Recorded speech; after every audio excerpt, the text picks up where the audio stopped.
Good morning बेटा। आज का हमारा टॉपिक होगा कारक। ओके, कारक होते क्या हैं? कारक का मतलब क्या होता है, इसकी डेफिनेशन क्या होती है? ओके, इसकी डेफिनेशन होती है संजय या सर्वनाम के जिस रूप से उसका संबंध, किसका संबंध? संजय या सर्वनाम का।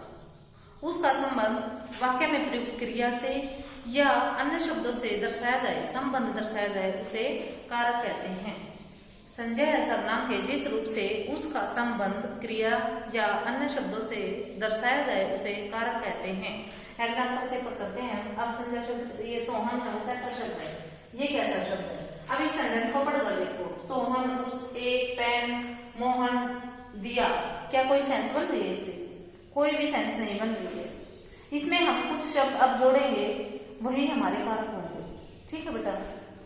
सोहन उस एक पेन मोहन दिया, तो उसमें क्या जाएगा? अब ये शब्द कैसा है? संज्ञा शब्द है। उस कैसा शब्द है? सर्वनाम शब्द है। डेफिनेशन को प्रूव करूंगी मैं, बिल्कुल। संज्ञा या सर्वनाम के जिस रूप से, वो कोई भी रूप हो सकता है, ठीक है, वो प्राणी का रूप भी हो सकता है, किसी वस्तु का रूप भी हो सकता है, किसी स्थान का रूप भी हो सकता है। ओके, और सर्वनाम का कोई भी रूप हो सकता है, निश्चयवाचक भी, संबंधवाचक भी, कोई भी। तो सोहन ने लगा देंगे यहाँ पर, उसको एक पेन मोहन के लिए दिया। तो अब क्या कोई सेंस आ रही है इससे? पहले सेंसलेस था, लेकिन अब ये इसमें सेंस आ रही है ना। तो सोहन ने उसको एक पेन मोहन के लिए दिया, अब इसमें सेंस आ गई है। बगैर कारक के चिन्हों के सेंटेंस वो सेंसलेस होता है। तो इसमें अब ये सेंस बन गई है। अब ये जो चिन्ह लगाए हैं हमने, उसको के लिए, ये हमारे कारक के चिन्ह है। ठीक है। तो जिन शब्दों के द्वारा संबंध दर्शाया जाता है, वो हमारे कारक के चिन्ह कहलाते हैं। ओके बेटा, तो यहाँ कारक की डेफिनेशन हो गई है। कारक के चिन्ह क्या होते हैं, अब वो भी मैंने बता दिया है। ओके, जिन शब्दों के द्वारा या जिन चिन्हों के द्वारा संबंध दर्शाया जाता है, वो कारक के चिन्ह कहलाते हैं। अब इसके भेद देखते हैं। कारक के भेद कितने होते हैं? 8 होते हैं। यहाँ लिख देंगे हम कारक, कौन सा कारक होता है, कौन से 8 होते हैं। और यहाँ लिख देंगे कारकीय चिन्ह। कारकीय चिन्ह, इनके चिन्ह, ये टेबल याद हो जाएगी तो पूरा कारक हो जाएगा, फिर हमें और कहीं जाने की जरूरत नहीं है। कारक हमारा पहला कर्ता कारक, बार बार में कारक लिखने की नीड नहीं है, यहाँ लिख दिया कर्ता। सेकंड है कर्म, करण, संप्रदान, अपादान, संबंध, अधिकरण। कितने हुए हैं? लास्ट है संबोधन कारक, संबोधन। अब इनके चिन्ह देखते हैं। कर्ता, ने, से, को, शून्य। कर्म कारक का को, शून्य। नेक्स्ट है करण, से, के द्वारा, संप्रदान, के लिए, के हेतु, के वास्ते। नेक्स्ट है अपादान, से, अलगाव का बोध आएगा। से यहाँ भी है, यहाँ भी है और यहाँ भी है। तीनों में डिफरेंस ये बताऊंगी। क्या कैसे पता चलेगा किसमें कर्ता कारक है, किसमें करण कारक है और किसमें अपादान कारक है। संबंध, काके की, रागेरी और नारेरी। नेक्स्ट आता है अधिकरण, में और पर।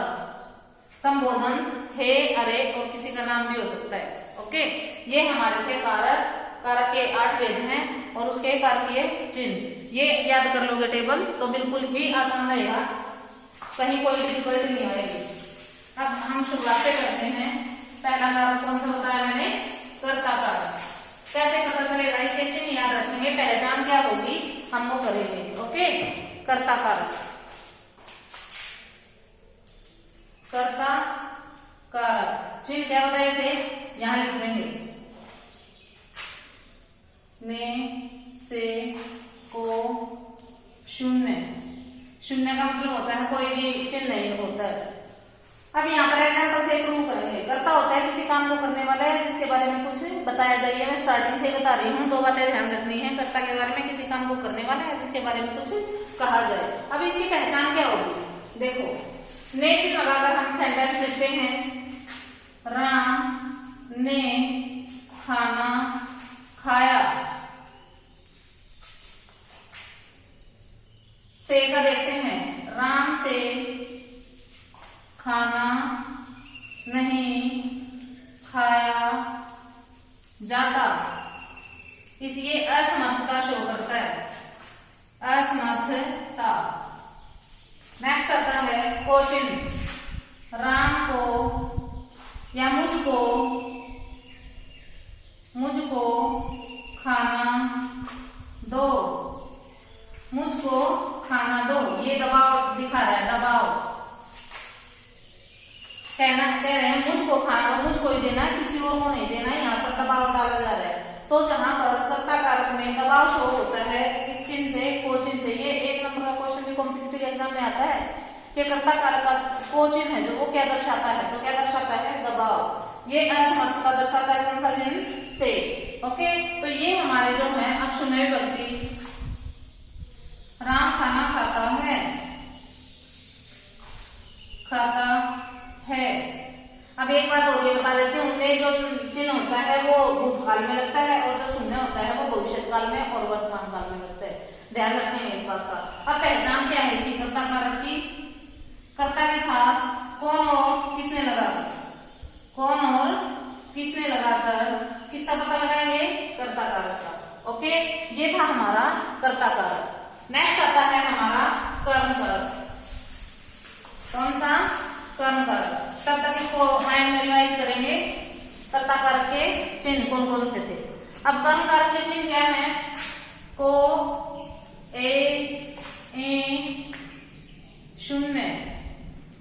अब कर्म क्या होता है, संज्ञा या सर्वनाम के जिस रूप से किसी पर, मतलब कर्म पर किसी भी काम का प्रभाव पड़ता है वो कर्म होता है। जिस पर किसी भी काम का प्रभाव पड़ता है वो कर्म होता है। ओके, तो इसमें को ए शून्य, राम ने मोहन को पीटा। अब पीटने का प्रभाव किस पर पड़ रहा है, मोहन पर पड़ रहा है, राम पर तो कुछ पड़ा ही नहीं है। राम तो काम को करने वाला है, काम क्या हो रहा है, पीटने का। ओके, और पिटाई किसकी हो रही है, मोहन की। तो पीटने का जो ये क्रिया है हमारी, इसका प्रभाव किसके ऊपर पड़ रहा है, मोहन के ऊपर पड़ रहा है। तो ये हमारा कर्म हो गया। ओके, को का चिन्ह आ गया है, राम ने मुझे पीटा, मुझ प्लस ए, मुझ प्लस ए, उस प्लस ए, उसे पीटा, उस प्लस ए हो जाएगा। ये हमारा हो जाएगा कर्म कारक। राम ने हमें बुलाया, काम क्या हो रहा है, बुलाने का। कौन बुला रहा है, काम को कौन कर रहा है, राम कर रहा है। किसे बुला रहा है, हमें बुला रहा है। तो यहाँ पर ये कर्म हो गया है, हम प्लस ए, ये ए शून्य, ये इसका कारक का चिन्ह, ये ए, ये मुझ प्लस है, ये एक वचन में हो जाएगा, ये बहुवचन में हो जाएगा। उन्हें बुलाया, उन प्लस ए। ओके, शून्य विभक्ति, राम खाना खाता है, खाना खाता है। काम क्या हो रहा है, खाने का हो रहा है। क्रिया क्या है, खाना, मतलब ईटिंग। ओके, ईट, यहाँ पर खाता है, ये खाने की क्रिया हो रही है। अब क्या खा रहा है, रोटी लिख दो यहाँ, राम रोटी खाता है। क्या खाने का प्रभाव उसके ऊपर पड़ रहा है, खाने के ऊपर या रोटी के ऊपर। तो ये हमारा कर्म हो जाएगा, शून्य विभक्ति। यहाँ कोई विभक्ति नहीं है कर्म के साथ। ओके, ये था हमारा कर्म कारक। नेक्स्ट आता है कर्म कारक। ओके, कर्म कारक। नेक्स्ट थर्ड आता है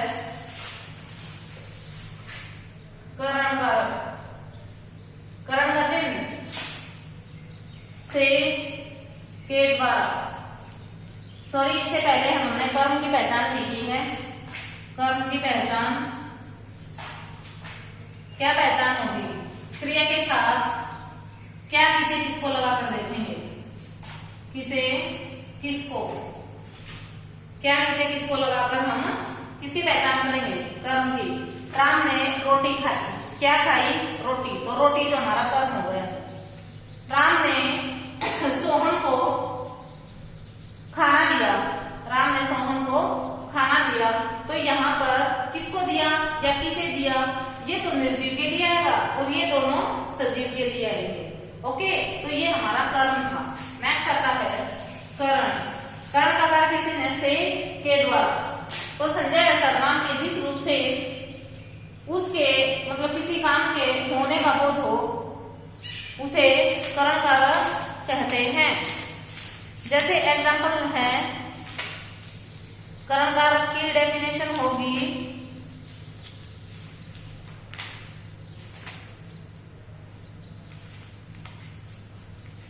हाँ, कर्ता जिस साधन या माध्यम से क्रिया करता है। साधन या माध्यम, करण होता है साधन या माध्यम, शाब्दिक अर्थ होता है साधन या माध्यम। तो यहाँ पर क्या हो जाएगा?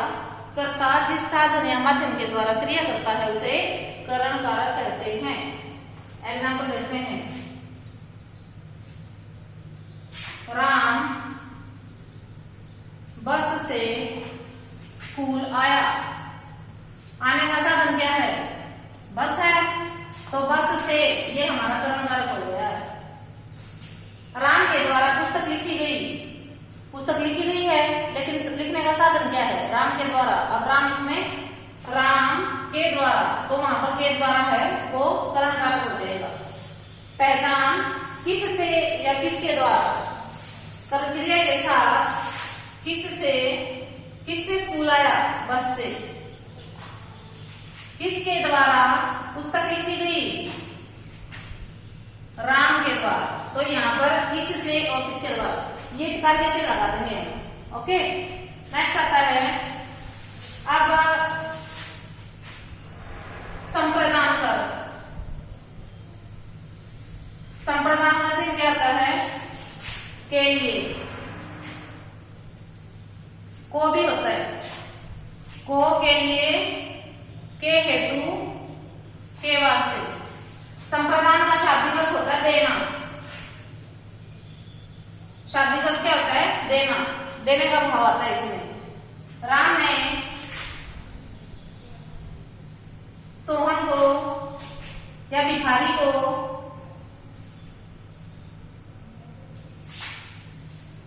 रोटी दी।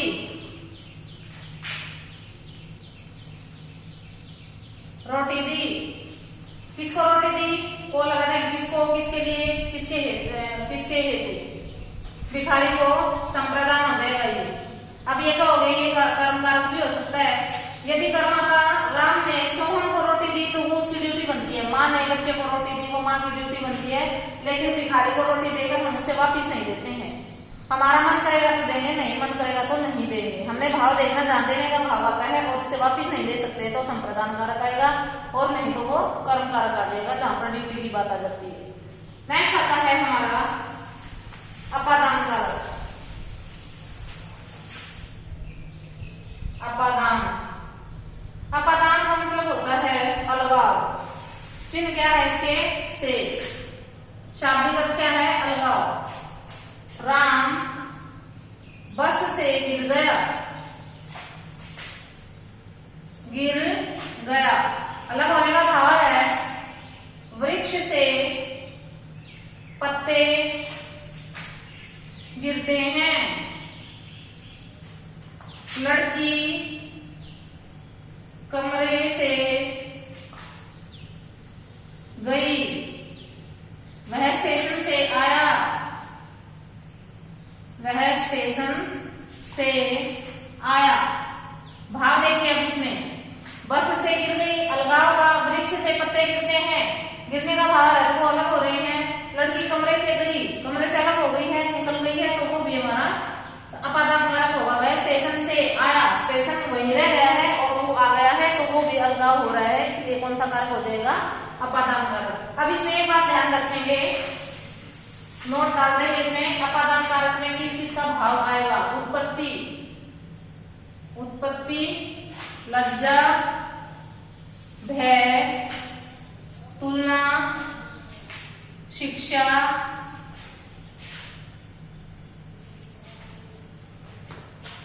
निषेध आदि का भाव आता है, तो वहां पर अपादान कारक होता है। उत्पत्ति, जैसे आंखों से आंसू निकलते हैं, अब आंखों से आंसू निकल रहे हैं, दूर तो नहीं हुए, वहां से निकलने की उत्पत्ति, उत्पत्ति का मतलब होता है उत्पन्न होना, ठीक है। आंखों से आंसू निकलने शुरू हुए, ऐसा तो नहीं है टप टप जैसे पत्ता गिरता है वो तो बिल्कुल अलग हो जाता है, तो वो हमारा अपादान में आ जाएगा। लज्जा, लज्जा का मतलब होता है शर्म, ओके।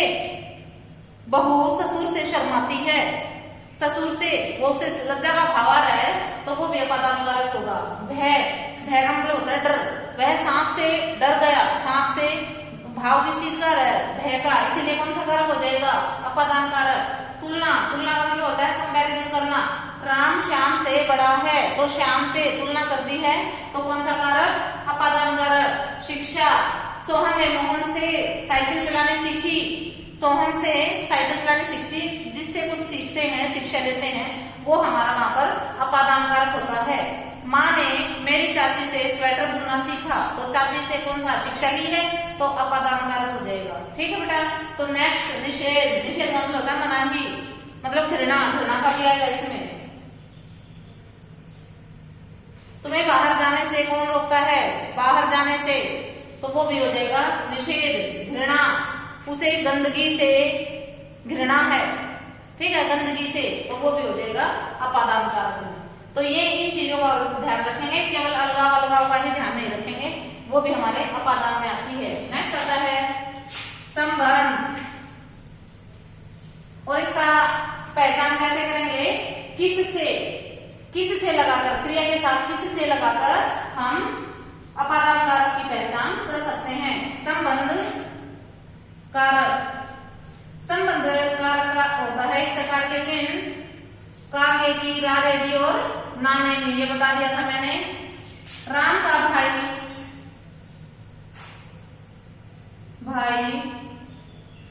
नहीं आया, नहीं आया, तो यहाँ पर चिन्ह हो गया है राम का भाई।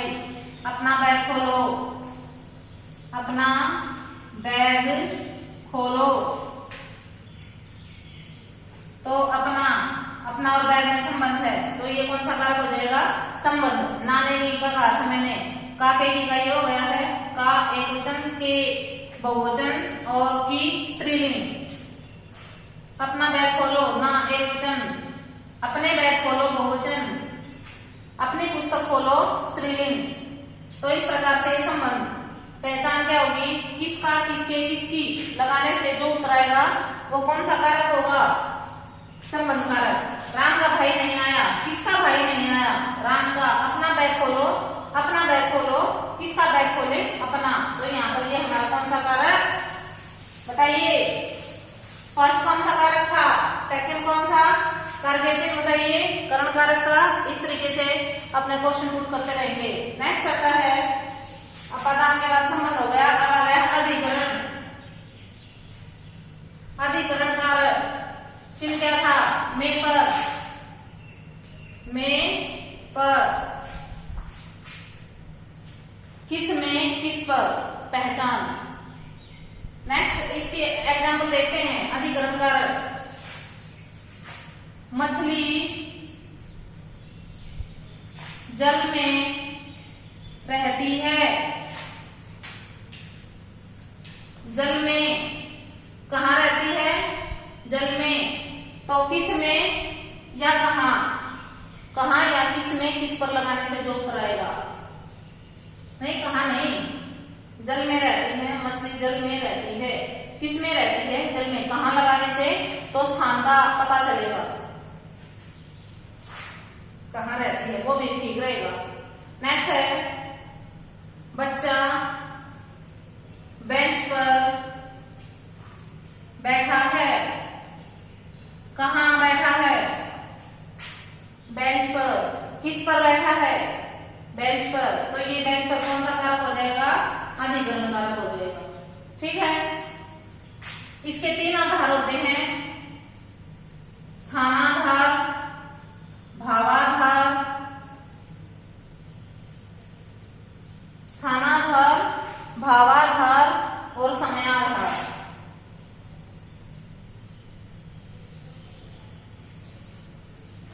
स्थान का पता चला है, जल में रहते हैं, जल का पता चल रहा है। भावाधार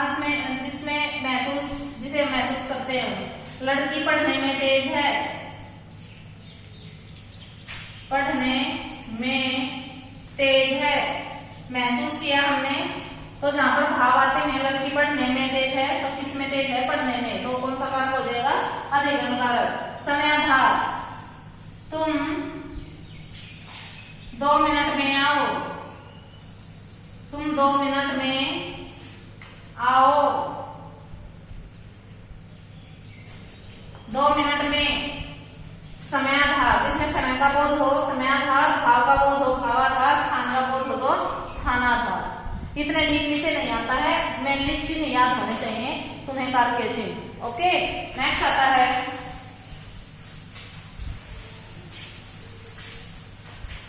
संबोधन।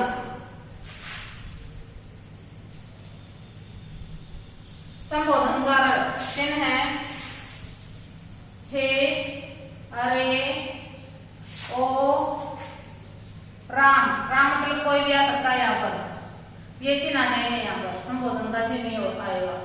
संबोधन का मतलब होता है पुकारना। जब हम किसी को पुकारते हैं, बुलाते हैं, तो वो हमारा संबोधन कारक होता है। तो यहाँ पर क्या आ जाएगा संबोधन कारक में? एक बात और ध्यान रखेंगे, हम किसी भी व्यक्ति को सर्वनाम से नहीं पुकार सकते हैं, हम केवल संज्ञा से पुकार सकते हैं। ओके, संज्ञा मतलब उसका नाम लेकर। हे ये सर्वनाम नहीं है, ये हमारे संबोधन चिन्ह है। हे इधर आओ, यदि हमें किसी का नाम नहीं पता है, इस चिन्ह से ही पता चल जाएगा वो कौन सा कारक है। मेनली पहचान ये है इसकी। ओके, तो यहाँ पर हमारा ये कारक है वो कंप्लीट हो गया है, और इसको मेनली है कारक के चिन्ह याद करेंगे तो बिल्कुल अच्छे से आ जाएगा, कभी नहीं भूलोगे। ऐसे मैंने आपको ट्रिक बता दी है, उसको ध्यान रखेंगे। Okay, thank you.